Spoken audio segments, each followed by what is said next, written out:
Neste vídeo vamos adicionar um botão à nossa aplicação. O botão não vai ficar propriamente com uma funcionalidade específica, mas vai ficar preparado para que isso aconteça num próximo vídeo. No entanto, é importante vocês perceberem como é que nós podemos aqui, de uma forma muito simples, irmos consultar alguma informação da nossa documentação para podermos adicionar um botão. Bom, o que acontece aqui é o seguinte.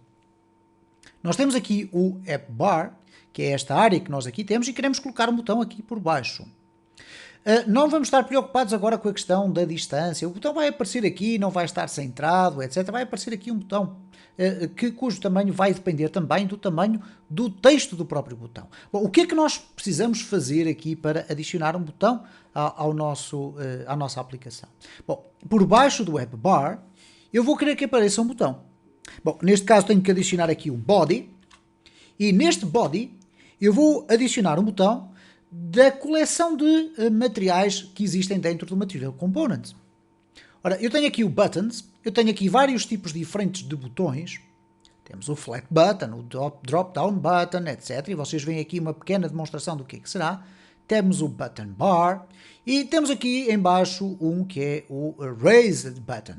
Ora, vamos utilizar o Raised Button. Eu vou clicar aqui no Raised Button e nós vamos automaticamente para as propriedades. Quero chamar a atenção para um aspecto muito interessante na documentação. Se voltarmos aqui atrás, se eu clicar em Documentation, vai-me aparecer a documentação, tradicionalmente lá em cima, mas se vocês ficarem aqui em baixo nas propriedades e voltarem aqui atrás e voltarem aqui ao Documentation, o mais certo é virem parar aqui à área das propriedades. Bom, e nas propriedades deste nosso botão nós temos uma que é quase sempre prioritária, que é o Child.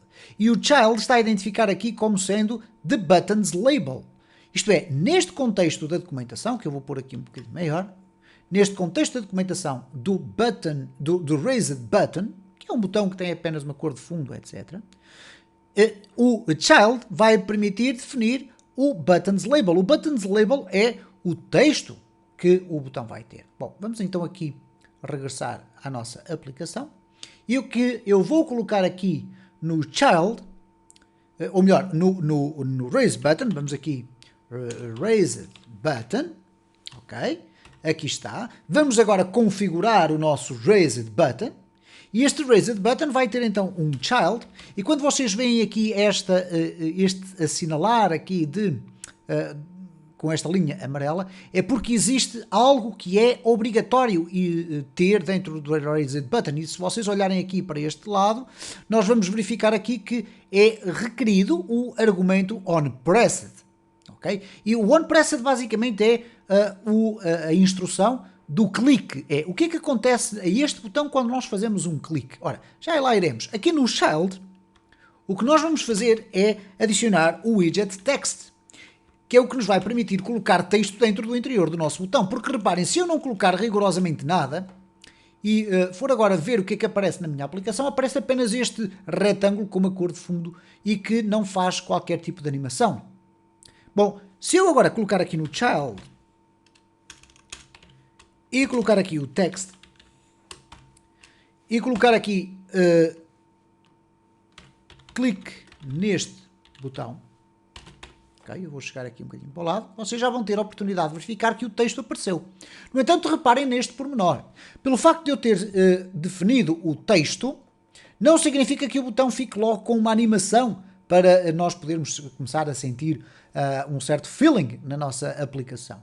Não. Porquê? Porque continua a existir aqui algo que é obrigatório. E neste caso o que é obrigatório é este argumento chamado onPressed. Isto é, ao ser pressionado. Eu vou remover daqui para o lado. E o onPressed tem aquilo que se chama uma função anónima, em que aqui nós vamos poder definir argumentos e aqui definir o corpo da função, isto é, aquilo que serão as declarações que terão que ser executadas se eu pressionar este meu botão. Bom, neste caso concreto, eu vou deixar ficar assim completamente vazio e, como vocês podem observar, o facto de se ter agregado aqui o onPressed, que está ali por cima, já permitiu que o botão tenha uma apresentação visual diferente e tenha até esta animação, que é quando eu clico, ele faz aqui uma animação típica do Material Design da Google, ok? Por isso nós estamos a trabalhar com o Material.dart e estes componentes, estes widgets, são todos eles provenientes então desse package da Google, que é o Material Design. Outro aspecto que é importante também ressalvar é o seguinte: como vocês podem observar, a determinada altura esta árvore de widgets pode se tornar um bocadinho difícil de ler e por vezes nós estamos aqui a escrever o código e temos aqui umas coisas organizadas de uma forma, outras organizadas de outra forma. Vocês têm sempre a possibilidade de formatar o vosso código. E uma das formas de o fazer é pressionando Ctrl+Shift+P e escrevendo Format. E até aparecer a opção Format Document. E reparem, quando eu ativar esta instrução, o que vai acontecer então é que os próprios plugins vão ocupar-se desta questão de formatar o texto, reorganizar o texto, no sentido de ele se tornar mais fácil de ler. Como é óbvio, esta formatação não terá qualquer influência no resultado final da nossa aplicação, vai apenas permitir que nós possamos trabalhar aqui na construção do nosso código de uma forma muito mais simplificada. Então, neste momento, nós conseguimos perceber como aplicar ou introduzir no interior da nossa aplicação um tipo de botão, mas apenas com o seu aspecto visual.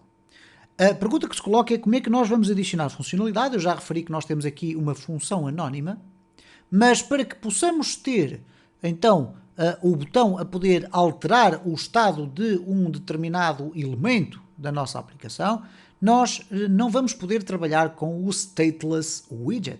E o que é que significa Stateless Widget? É um widget que não tem estado, e o termo estado significa dados, não tem propriedades, basicamente. Então existe um Stateful Widget, e o Stateful Widget é uma outra realidade que nós iremos aprender mais à frente, ok? Então, neste contexto atual, obviamente que aqui já estamos a ver erros. Porquê? Porque falta aqui a implementação do Stateful Widget create qualquer coisa, ok? E reparem, ele diz aqui o create state, isto é, nós temos que criar aqui uma área onde dentro da nossa aplicação vamos ter informações guardadas, dados aos quais podemos aceder depois a partir dos eventos que nós temos aqui, por exemplo, neste botão, que é aqui este espaço, onde vamos escrever o código que vai aceder a esse state, para ele poder alterar uma determinada propriedade e depois isso ver-se refletido na nossa aplicação. Por enquanto, o que nós estivemos a fazer aqui foi utilizar um Stateless Widget, e o Stateless Widget contém basicamente a árvore visual da nossa aplicação, não nos permite então fazer este tipo de implementações. De qualquer das formas, este vídeo servia fundamentalmente para nós percebermos como é que podemos agregar um botão. Aquilo que eu vos aconselho a fazer, como é óbvio, nós não vamos durante esta playlist estar a explorar todos os widgets que existem, é de facto testarem a inserção de outro tipo de botões que vocês podem facilmente encontrar na documentação do Flutter.